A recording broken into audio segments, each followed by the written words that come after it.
Hi ವೀಕ್ಷಕರೇ, ನೋಡಿ, ಸರ್ಕಾರದಿಂದ ಪ್ರತಿ ಗೃಹಲಕ್ಷ್ಮಿ ಫಲಾನುಭವಿಗಳಿಗೆ 6,000 ಗೃಹಲಕ್ಷ್ಮಿ ಹಣನ ಒಟ್ಟಿಗೆ ಜಮಾ ಮಾಡುವುದಾಗಿ ಭರ್ಜರಿ ಗುಡ್ಡಿಸ್ನ ಸಿಎಂ ಡಿ.ಕೆ. ಶಿವಕುಮಾರ್ ಅವರು ಕೊಟ್ಟಿದ್ದಾರೆ.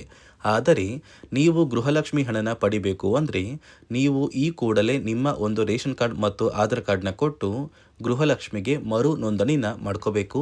ಇದೇ ಕಾರಣಕ್ಕೆ ಸುಮಾರು 4ರಿಂದ 5 ಲಕ್ಷಕ್ಕಿಂತ ಅಧಿಕ ಮಹಿಳೆಯರಿಗೆ ಗೃಹಲಕ್ಷ್ಮಿ ಹಣ ಕ್ಯಾನ್ಸಲ್ ಆಗಿದ್ದು, ನಿಮ್ಮ ಬ್ಯಾಂಕ್ ಖಾತೆಗೆ ಹಣ ಬರಬೇಕು ಅಂದರೆ ಈ ಒಂದು ಕೆಲಸನ ಆದಷ್ಟು ಬೇಗ ಮಾಡಿ. ಅದೇ ರೀತಿ ಸರ್ಕಾರ ಜಮಾ ಮಾಡಿರುವ 6,000 ಹಣನ ನಿಮ್ಮ ಬ್ಯಾಂಕ್ ಖಾತೆಗೆ ನಾಳೆ ಶುಕ್ರವಾರ ಜುಲೈ 10ರಂದು ಕರ್ನಾಟಕದ 27 ಜಿಲ್ಲೆಗಳನ್ನು 2 ವಿಭಾಗ ಮಾಡಿ 2 ಹಂತಗಳಲ್ಲಿ ಬೆಳಗ್ಗೆ ಸುಮಾರು 11 ಗಂಟೆಯ ನಂತರ ಫಲಾನುಭವಿಗಳಿಗೆ ಹಣ ಜಮಾ ಮಾಡ್ತಾ ಇದೆ. ರೇಷನ್ ಕಾರ್ಡ್ದಾರರಿಗೂ ಕೂಡ ಸರ್ಕಾರ 3 ಮುಖ್ಯವಾದ ಮಾಹಿತಿನ ಕೊಟ್ಟಿದ್ದು, ಗೃಹಲಕ್ಷ್ಮಿ ಹಣ ಯಾರಿಗೆಲ್ಲ ಬರುತ್ತೆ, ಯಾರಿಗೆಲ್ಲ ಕ್ಯಾನ್ಸಲ್ ಆಗುತ್ತೆ ಅಂತ ನಾನು ನಿಮಗೆ ತಿಳಿಸ್ಕೊಡ್ತೀನಿ. ಅದಕ್ಕಿಂತ ಮೊದಲು ನೀವು ನನ್ನ ಚಾನಲ್ನ ಸಬ್ಸ್ಕ್ರೈಬ್ ಆಗಿಲ್ಲ ಅಂದರೆ ದಯಮಾಡಿ ಪ್ರತಿಯೊಬ್ಬರು ಚಾನಲ್ನ ಸಬ್ಸ್ಕ್ರೈಬ್ ಮಾಡಿಕೊಂಡು ಹಾಗೆ ವಿಡಿಯೋಗೆ ಒಂದು ಲೈಕ್ನ ಕೊಡಿ. ಹೌದು ವೀಕ್ಷಕರೇ, ಸರ್ಕಾರದಿಂದ ಗೃಹಲಕ್ಷ್ಮಿ ಫಲಾನುಭವಿಗಳಿಗೆ 6,000 ಗೃಹಲಕ್ಷ್ಮಿ ಹಣನ ಜಮಾ ಮಾಡ್ತಾ ಇದೆ. ಆದರೆ ನಿಮ್ಮ ಬ್ಯಾಂಕ್ ಖಾತೆಗೆ ಹಣ ಕ್ಯಾನ್ಸಲ್ ಆಗುವ ಸಾಧ್ಯತೆ ತುಂಬಾ ಇದೆ. ನೀವು ಹಣ ಪಡೆಯಲೇಬೇಕು. ಇನ್ನು ಮುಂದೆ ಗೃಹಲಕ್ಷ್ಮಿ ಹಣ ಕ್ಯಾನ್ಸಲ್ ಆಗಬಾರ್ದು ಅಂದರೆ ಸಿಎಂ ಡಿ.ಕೆ. ಶಿವಕುಮಾರ್ ಅವರು ಕೊಟ್ಟಿರುವ ಮಾಹಿತಿ ಪ್ರಕಾರ ಪ್ರತಿ ಫಲಾನುಭವಿಗಳು ಅವರು ಹೊಂದಿರುವ ಆಧಾರ್ ಕಾರ್ಡ್ ಮತ್ತು ರೇಷನ್ ಕಾರ್ಡ್ನ ಕೊಟ್ಟು ಗೃಹಲಕ್ಷ್ಮಿಗೆ ಮರು ನೋಂದಣಿನ ಮಾಡ್ಕೋಬೇಕು. ನಂತರ ಗೃಹಲಕ್ಷ್ಮಿ ಹಣ ನಿಮ್ಮ ಬ್ಯಾಂಕ್ ಖಾತೆಗೆ ಜಮಾ ಆಗುತ್ತೆ. ಅದೇ ರೀತಿ ಸರ್ಕಾರದಿಂದ ಈಗಾಗಲೇ ಗೃಹಲಕ್ಷ್ಮಿ ಯೋಜನೆಯ 6,000 ಹಣ ಏನು ಬರ್ತಾ ಇದೆ, ಆ ಒಂದು ಹಣದಲ್ಲಿ ನಿಮ್ಮ ಬ್ಯಾಂಕ್ ಖಾತೆಗೆ ಕಳೆದ ಜೂನ್ ತಿಂಗಳ 32ನೇ ಕಂತು, ಮೇ ತಿಂಗಳ 31ನೇ ಕಂತು ಮತ್ತು ಏಪ್ರಿಲ್ ತಿಂಗಳ ಹಣ ಪೆಂಡಿಂಗ್ ಇದ್ದರೆ ಏಪ್ರಿಲ್ ತಿಂಗಳ 30ನೇ ಕಂತಿನ ಹಣ ಕೂಡ ಜಮಾ ಆಗ್ತಾ ಇದ್ದು, ಒಟ್ಟು 6,000 ಹಣನ ಪ್ರತಿ ಫಲಾನುಭವಿಗಳಿಗೆ ನಾಳೆ ಶುಕ್ರವಾರ ಜುಲೈ 10ರಂದು ಕರ್ನಾಟಕದ 27 ಜಿಲ್ಲೆಗಳಿಗೆ 2 ವಿಭಾಗ ಮಾಡಿ 2 ಹಂತಗಳಲ್ಲಿ ಮಧ್ಯಾಹ್ನ 2 ಗಂಟೆಗೆ ಸರ್ಕಾರ ಈ ಗೃಹಲಕ್ಷ್ಮಿ ಯೋಜನೆಯ 6,000 ಹಣನ ಜಮಾ ಮಾಡ್ತಾ ಇದೆ. ಇಲ್ಲಿ ಮೊದಲ ಹಂತದಲ್ಲಿ ಯಾವ ಜಿಲ್ಲೆಗಳಿಗೆ ಹಣ ಬರುತ್ತೆ ಅಂದರೆ ಬೆಂಗಳೂರು ನಗರ, ಬೆಂಗಳೂರು ಗ್ರಾಮಾಂತರ, ರಾಮನಗರ, ಚಿಕ್ಕಬಳ್ಳಾಪುರ, ಚಿತ್ರದುರ್ಗ, ದಾವಣಗೆರೆ, ಕೋಲಾರ, ಶಿವಮೊಗ್ಗ, ತುಮಕೂರು, ಬಾಗಲಕೋಟೆ, ಬೆಳಗಾವಿ, ವಿಜಯಪುರ, ಧಾರವಾಡ, ಗದಗ, ಹಾವೇರಿ, ಉತ್ತರ ಕನ್ನಡ. ಅದೇ ರೀತಿ ಎರಡನೆಯ ಹಂತದಲ್ಲಿ ಚಾಮರಾಜನಗರ, ಚಿಕ್ಕಮಗಳೂರು, ದಕ್ಷಿಣ ಕನ್ನಡ, ಹಾಸನ, ಕೊಡಗು, ಮಂಡ್ಯ, ಮೈಸೂರು, ಉಡುಪಿ, ಬಳ್ಳಾರಿ, ಬೀದರ್, ಕಲಬುರಗಿ, ಕೊಪ್ಪಳ, ರಾಯಚೂರು, ಯಾದಗಿರಿ ಮತ್ತು ವಿಜಯನಗರ. ಹೀಗೆ ಸರ್ಕಾರ 2 ಹಂತಗಳಲ್ಲಿ ಪ್ರತಿ ಫಲಾನುಭವಿಗಳಿಗೆ 6,000 ಗೃಹಲಕ್ಷ್ಮಿ ಹಣನ ಜಮಾ ಮಾಡ್ತಾ ಇದೆ. ಆದರೆ ಸರ್ಕಾರದಿಂದ ಇನ್ನು ಮುಂದೆ ಸಾಕಷ್ಟು ಫಲಾನುಭವಿಗಳ ಬ್ಯಾಂಕ್ ಖಾತೆಗೆ ಗೃಹಲಕ್ಷ್ಮಿ ಹಣನ ಸರ್ಕಾರ ಕ್ಯಾನ್ಸಲ್ ಮಾಡುವುದಾಗಿ ನಿರ್ಧಾರ ಮಾಡಿದೆ. ಯಾಕಂದರೆ ನಿಮ್ಮ ಬ್ಯಾಂಕ್ ಖಾತೆಗೆ ಗೃಹಲಕ್ಷ್ಮಿ ಯೋಜನೆಯ 3 ತಿಂಗಳ 6,000 ಹಣ ಜಮಾ ಆಗಬೇಕು ಅಂದರೆ ನೀವು ಆದಷ್ಟು ಬೇಗ ಗೃಹಲಕ್ಷ್ಮಿಗೆ ಮರು ಅರ್ಜಿನ ಹಾಕೋದು ಕಡ್ಡಾಯ. ಯಾವ ಕಾರಣಕ್ಕೆ ನೀವು ಮರು ಅರ್ಜಿ ಹಾಕಬೇಕು ಅಂತ ಕೂಡ ತಿಳಿಸ್ಕೊಡ್ತಾ ಇದ್ದೀನಿ. ನೋಡಿ ವೀಕ್ಷಕರೇ, ಸುಮಾರು 2ರಿಂದ 3 ಲಕ್ಷಕ್ಕಿಂತ ಅಧಿಕ ಮಹಿಳೆಯರಿಗೆ ಗೃಹಲಕ್ಷ್ಮಿ ಹಣನ ಸರ್ಕಾರ ಕ್ಯಾನ್ಸಲ್ ಮಾಡಿದೆ. ಯಾಕಂದರೆ ಈ 3 ಲಕ್ಷಕ್ಕಿಂತ ಅಧಿಕ ಫಲಾನುಭವಿಗಳ ಬ್ಯಾಂಕ್ ಖಾತೆಗೆ ಪ್ರತಿ ತಿಂಗಳು ಗೃಹಲಕ್ಷ್ಮಿ ಹಣ ಜಮಾ ಆಗ್ತಾ ಇತ್ತು. ಸುಮಾರು ಸಾಕಷ್ಟು ಫಲಾನುಭವಿಗಳು ಮರಣ ಹೊಂದಿದ್ದಾರೆ. ಆ ಮರಣ ಹೊಂದಿರುವ ಫಲಾನುಭವಿಗಳ ಒಂದು ಸಂಖ್ಯೆ 2 ಲಕ್ಷಕ್ಕಿಂತ ಜಾಸ್ತಿ ಇದೆ. ಇದೇ ಕಾರಣಕ್ಕೆ ಪ್ರತಿ ಫಲಾನುಭವಿಗಳು ಗೃಹಲಕ್ಷ್ಮಿಗೆ ಮರು ಅರ್ಜಿನ ಹಾಕಿ ನಿಮ್ಮ ಬ್ಯಾಂಕ್ ಖಾತೆಗೆ ನೀವು ಹಣ ಪಡಿಬೇಕು. ಇಲ್ಲಿ ಮರು ಅರ್ಜಿ ಹಾಕುವ ಮೂಲಕ ಸರ್ಕಾರಕ್ಕೆ ನೀವು ಇನ್ನೂ ಕೂಡ ಗೃಹಲಕ್ಷ್ಮಿ ಹಣನ ಪಡಿತಾ ಇದ್ದೀರಿ ಅಂತ ತಿಳಿದು ಬರುತ್ತೆ. ಮತ್ತು ಯಾರೆಲ್ಲ ಫಲಾನುಭವಿಗಳು ಮರು ಅರ್ಜಿನ ಹಾಕೋಲ್ಲ ಅಂತಹ ಫಲಾನುಭವಿಗಳ ಒಂದು ಹೆಸರನ್ನ ಗೃಹಲಕ್ಷ್ಮಿ ಯೋಜನೆಯ ಅರ್ಹರ ಪಟ್ಟಿಯಿಂದ ಸರ್ಕಾರ ಕ್ಯಾನ್ಸಲ್ ಮಾಡುತ್ತೆ.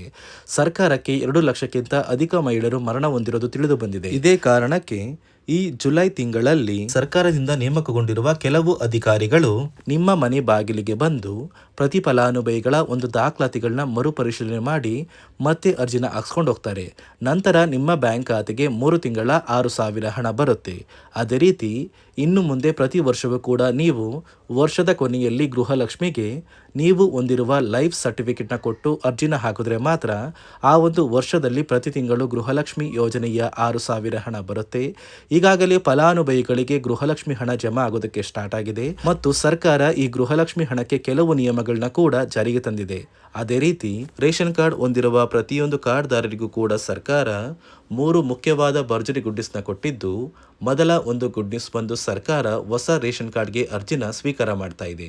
ನೀವು ಕೂಡ ಹೊಸ ರೇಷನ್ ಕಾರ್ಡ್ನ ಪಡಿಬೇಕು ಅಂದರೆ ಆದಷ್ಟು ಬೇಗ ಅರ್ಜಿನ ಹಾಕಿ. ಅದೇ ರೀತಿ ಎರಡನೆಯ ಒಂದು ಗುಡ್ ನ್ಯೂಸ್ ಬಂದು ನೋಡಿ ವೀಕ್ಷಕರೇ, ನಿಮ್ಮ ಒಂದು ರೇಷನ್ ಕಾರ್ಡ್ಗೆ ಸರ್ಕಾರದಿಂದ ಈ ಜುಲೈ ತಿಂಗಳಲ್ಲಿ 3 ತಿಂಗಳ ಒಟ್ಟು 15 ರೀತಿಯ ಆಹಾರ ಪದಾರ್ಥಗಳನ್ನ ಪ್ರತಿಯೊಂದು ರೇಷನ್ ಕಾರ್ಡ್ದಾರರಿಗೆ ಸರ್ಕಾರ ಕೊಡುವುದಾಗಿ ಒಂದು ನಿರ್ಧಾರ ಮಾಡಿದೆ. ಹೌದು ವೀಕ್ಷಕರೇ, ನಿಮ್ಮ ಒಂದು ರೇಷನ್ ಕಾರ್ಡ್ಗೆ ಜುಲೈ ತಿಂಗಳ ಇಂದಿರಾ ಕಿಟ್ ಸಿಗುತ್ತೆ ಮತ್ತು ಜೂನ್ ತಿಂಗಳ ಇಂದಿರಾ ಕಿಟ್ ಸಿಗುತ್ತೆ. ಅದೇ ರೀತಿ ಮೇ ತಿಂಗಳ ಇಂದಿರಾ ಕಿಟ್ನ ಕೂಡ ಸರ್ಕಾರ ಕೊಡ್ತಾ ಇದ್ದು ಒಟ್ಟು 3 ತಿಂಗಳ 15 ಆಹಾರ ಪದಾರ್ಥಗಳನ್ನ ಸರ್ಕಾರ ಪ್ರತಿ ಕಾರ್ಡ್ದಾರರಿಗೆ ವಿತರಣೆ ಮಾಡ್ತಾ ಇದೆ. ಮೂರನೆಯ ಒಂದು ಗುಡ್ ನ್ಯೂಸ್ ಬಂದು ಇನ್ನು ಮುಂದೆ ನೀವು ಉಚಿತ ಅಕ್ಕಿ ಪಡಿಬೇಕು ಅಂದರೆ ಆ ಒಂದು ಬಯೋಮೆಟ್ರಿಕ್ ಮಷಿನ್ ಮೇಲೆ ಬೆರಳಿಡುವಂತಹ ಅವಶ್ಯಕತೆ ಇಲ್ಲ. ಯಾಕಂದ್ರೆ ಇದೀಗ ಸರ್ಕಾರ ನಿಮ್ಮ ಒಂದು ಬೆರಳು ಆ ಒಂದು ಮಷಿನಲ್ಲಿ ಎಂಟ್ರಿ ಆಗಿಲ್ಲ ಅಂದ್ರೂ ಕೂಡ ಆ ಒಂದು ಅಧಿಕಾರಿಗಳು ಪುಸ್ತಕದಲ್ಲಿ ನಿಮ್ಮ ಒಂದು ಹೆಸರನ್ನ ಬರ್ಕೊಂಡು ನಿಮ್ಮ ಕಾರ್ಡಿಗೆ ಅಕ್ಕಿನ ಕೊಡಬೇಕು ಅಂತ ಸರ್ಕಾರ ಆದೇಶ ಕೊಟ್ಟಿದ್ದು, ಈ 3 ಗುಡ್ ನ್ಯೂಸ್ನ ಪ್ರತಿಯೊಂದು ಫಲಾನುಭವಿಗಳಿಗೆ ಸರ್ಕಾರ ಕೊಡ್ತಾ ಇದೆ.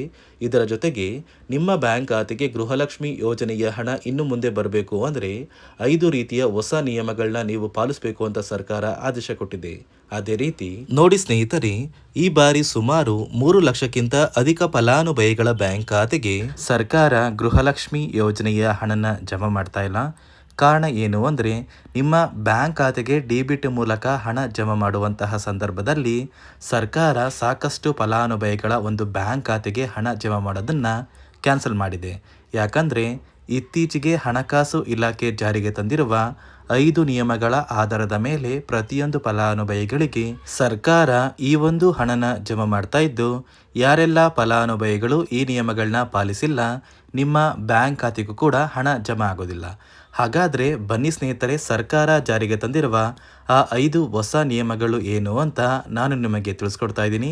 ನೋಡಿ ಸ್ನೇಹಿತರೆ, ಮೊದಲನೆಯ ಒಂದು ನಿಯಮ ಬಂದು ಸಾಕಷ್ಟು ಫಲಾನುಭವಿಗಳು ಹೊಂದಿರುವಂತಹ ಒಂದು ರೇಷನ್ ಕಾರ್ಡ್ ಏನಿದೆ ಆ ಒಂದು ರೇಷನ್ ಕಾರ್ಡ್ನ ಮನೆಯ ಸದಸ್ಯರ ಪ್ರತಿಯೊಬ್ಬರ ಒಂದು ಆಧಾರ್ ಕಾರ್ಡ್ನ ನಿಮ್ಮ ರೇಷನ್ ಕಾರ್ಡ್ಗೆ ಕಡ್ಡಾಯವಾಗಿ ಲಿಂಕ್ ಮಾಡಿಸ್ಬೇಕು. ಅಂದರೆ ಈ ಒಂದು ಲಿಂಕ್ ಮಾಡಿಸುವಂತಹ ಒಂದು ಪ್ರೊಸೀಜರ್ಗೆ ಸರ್ಕಾರ KYC ಅಂತ ಕರೀತಾರೆ. ನಿಮ್ಮ ರೇಷನ್ ಕಾರ್ಡ್ಗೆ ಇನ್ನೂ ಸಹ KYC ಆಗಿಲ್ಲ ಅಂದರೆ ನಿಮ್ಮ ಬ್ಯಾಂಕ್ ಖಾತೆಗೆ ಸರ್ಕಾರ ಮುಂದಿನ ದಿನಗಳಲ್ಲಿ ಗೃಹಲಕ್ಷ್ಮಿ ಯೋಜನೆಯ ಹಣನ ಕ್ಯಾನ್ಸಲ್ ಮಾಡುತ್ತೆ. ಅದೇ ರೀತಿ ಎರಡನೆಯ ಒಂದು ನಿಯಮ ಬಂದು ಸಾಕಷ್ಟು ಫಲಾನುಭವಿಗಳು ಕಳೆದ 3 ತಿಂಗಳಿಂದ ಸರ್ಕಾರದಿಂದ ಬರ್ತಾ ಇರುವಂತಹ ಒಂದು ರೇಷನ್ ಏನಿದೆ ಅಂದರೆ ಉಚಿತ ಅಕ್ಕಿ ಏನಿದೆ ಈ ಒಂದು ರೇಷನ್ನ ಪಡ್ಕೋತಾ ಇಲ್ಲ. ಒಂದು ವೇಳೆ ಕಳೆದ 3 ತಿಂಗಳಿಂದ ನೀವು ರೇಷನ್ನ ಪಡ್ಕೊಂಡಿಲ್ಲ ಅಂದರೆ ಸರ್ಕಾರ ನಿಮ್ಮ ಬಳಿ ಇರುವಂತಹ ಒಂದು ರೇಷನ್ ಕಾರ್ಡ್ನ ಕ್ಯಾನ್ಸಲ್ ಮಾಡುತ್ತೆ. ನಿಮ್ಮ ರೇಷನ್ ಕಾರ್ಡ್ನ ಸರ್ಕಾರ ಕ್ಯಾನ್ಸಲ್ ಮಾಡಿದ್ರೆ ನಿಮ್ಮ ಬ್ಯಾಂಕ್ ಖಾತೆಗೆ ಗೃಹಲಕ್ಷ್ಮಿ ಯೋಜನೆಯ ಹಣ ಇರ್ಬೋದು ಮತ್ತು ಸರ್ಕಾರದಿಂದ ಬರುವಂತಹ ಒಂದು ಸೌಲಭ್ಯಗಳನ್ನ ನೀವು ಕಳ್ಕೋಬೇಕಾಗುತ್ತೆ. ಅದೇ ರೀತಿ ಮೂರನೆಯ ಒಂದು ನಿಯಮ ಬಂದು ನೋಡಿ ಸ್ನೇಹಿತರೆ, ನಿಮ್ಮ ಬಳಿ ಇರುವಂತಹ ಒಂದು ಆಧಾರ್ ಕಾರ್ಡ್ ಏನಿದೆ ಆ ಒಂದು ಆಧಾರ್ ಕಾರ್ಡ್ನ ಕಳೆದ 15 ವರ್ಷಗಳಲ್ಲಿ ನೀವು ಯಾವುದೇ ರೀತಿಯ ಒಂದು ತಿದ್ದುಪಡಿನ ಮಾಡಿಸಿಲ್ಲ ಅಂದರೆ ನಿಮ್ಮ ಬ್ಯಾಂಕ್ ಖಾತೆಗೆ ಸರ್ಕಾರ ಗೃಹಲಕ್ಷ್ಮಿ ಯೋಜನೆಯ ಹಣನ ಕ್ಯಾನ್ಸಲ್ ಮಾಡುತ್ತೆ. ಯಾಕಂದರೆ ಸರ್ಕಾರದಿಂದ ಬಂದಿರುವಂತಹ ಒಂದು ಆದೇಶದ ಪ್ರಕಾರ ಪ್ರತಿಯೊಂದು ಫಲಾನುಭವಿಗಳು ಕಳೆದ 15 ವರ್ಷಗಳಲ್ಲಿ ಯಾವುದೇ ರೀತಿಯ ಒಂದು ತಿದ್ದುಪಡಿನ ನಿಮ್ಮ ಆಧಾರ್ ಕಾರ್ಡ್ಗೆ ನೀವು ಮಾಡಿಸಿಲ್ಲ ಅಂದರೆ ಕಡ್ಡಾಯವಾಗಿ ಆದಷ್ಟು ಬೇಗ ನಿಮ್ಮ ಆಧಾರ್ ಕಾರ್ಡ್ಗೆ ತಿದ್ದುಪಡಿನ ಮಾಡಿಸಿ. ಅದೇ ರೀತಿ ನಾಲ್ಕನೆಯ ಒಂದು ನಿಯಮ ಬಂದು ನಿಮ್ಮ ಕುಟುಂಬದ ಒಂದು ವಾರ್ಷಿಕ ಆದಾಯ 7 ಲಕ್ಷಕ್ಕಿಂತ ಕಡಿಮೆ ಇರಬೇಕು. ಒಂದು ವೇಳೆ ನಿಮ್ಮ ಕುಟುಂಬದ ವಾರ್ಷಿಕ ಆದಾಯ 7 ಲಕ್ಷಕ್ಕಿಂತ ಜಾಸ್ತಿ ಇದ್ದರೆ ನಿಮ್ಮ ಬ್ಯಾಂಕ್ ಖಾತೆಗೆ ಸರ್ಕಾರ ಗೃಹಲಕ್ಷ್ಮಿ ಯೋಜನೆಯ ಹಣನ ಕ್ಯಾನ್ಸಲ್ ಮಾಡುತ್ತೆ.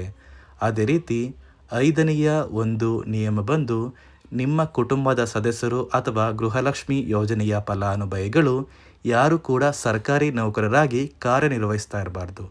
ಒಂದು ವೇಳೆ ನಿಮ್ಮ ಕುಟುಂಬದಲ್ಲಿ ಯಾರೇ ಆಗಿದ್ರೂ ಸರ್ಕಾರಿ ನೌಕರರಾಗಿ ಕಾರ್ಯನಿರ್ವಹಿಸ್ತಾ ಇದ್ದರೆ ನಿಮ್ಮ ಬ್ಯಾಂಕ್ ಖಾತೆಗೆ ಗೃಹಲಕ್ಷ್ಮಿ ಯೋಜನೆಯ ಹಣ ಕ್ಯಾನ್ಸಲ್ ಆಗುತ್ತೆ. ಈ 5 ನಿಯಮಗಳ ಆಧಾರದ ಮೇಲೆ ಪ್ರತಿಯೊಂದು ಫಲಾನುಭವಿಗಳಿಗೆ ಸರ್ಕಾರ ಹಣ ಜಮಾ ಮಾಡ್ತಾ ಇದೆ. ಒಂದು ವೇಳೆ ನೀವು ಈ 5 ನಿಯಮಗಳನ್ನ ಪಾಲಿಸಿಲ್ಲ ಅಂದರೆ ನೀವು ಕೂಡ ಗೃಹಲಕ್ಷ್ಮಿ ಯೋಜನೆಯ ಹಣದಿಂದ ವಂಚಿತರಾಗಬೇಕಾಗುತ್ತೆ. ನೋಡಿ ವೀಕ್ಷಕರೇ, ಸರ್ಕಾರ ಪ್ರತಿಯೊಂದು ಗೃಹಲಕ್ಷ್ಮಿ ಫಲಾನುಭವಿಗಳಿಗೆ 3 ತಿಂಗಳ 6,000 ಹಣನ ಒಟ್ಟಿಗೆ ಜಮಾ ಮಾಡ್ತಾ ಇದ್ದು, ಆದಷ್ಟು ಬೇಗ ಗೃಹಲಕ್ಷ್ಮಿ ಹಣ ನಿಮ್ಮ ಬ್ಯಾಂಕ್ ಖಾತೆಗೆ ಬರುತ್ತೆ ಮತ್ತು ರೇಷನ್ ಕಾರ್ಡ್ದಾರರಿಗೂ ಕೂಡ ಭರ್ಜರಿ ಗುಡ್ಡಿಸ್ನ ಕೊಟ್ಟಿದ್ದು, ಪ್ರತಿ ಫಲಾನುಭವಿಗಳಿಗೆ ಎಲ್ಲ ರೀತಿಯ ಸೌಲಭ್ಯ ಸಿಗುತ್ತೆ ಅಂತ ಹೇಳ್ತಾ, ಇದಿಷ್ಟು ಸರ್ಕಾರದಿಂದ ಬಂದಿರುವ ಮಾಹಿತಿಯಾಗಿದ್ದು, ನಾನು ಕೊಟ್ಟಿರುವ ಮಾಹಿತಿ ನಿಮಗೆ ಇಷ್ಟ ಆಗಿದ್ದಲ್ಲಿ ನನ್ನ ಚಾನಲ್ನ ಸಬ್ಸ್ಕ್ರೈಬ್ ಮಾಡಿಕೊಂಡು ಹಾಗೆ ವಿಡಿಯೋಗೆ ಒಂದು ಲೈಕ್ನ ಕೊಡಿ.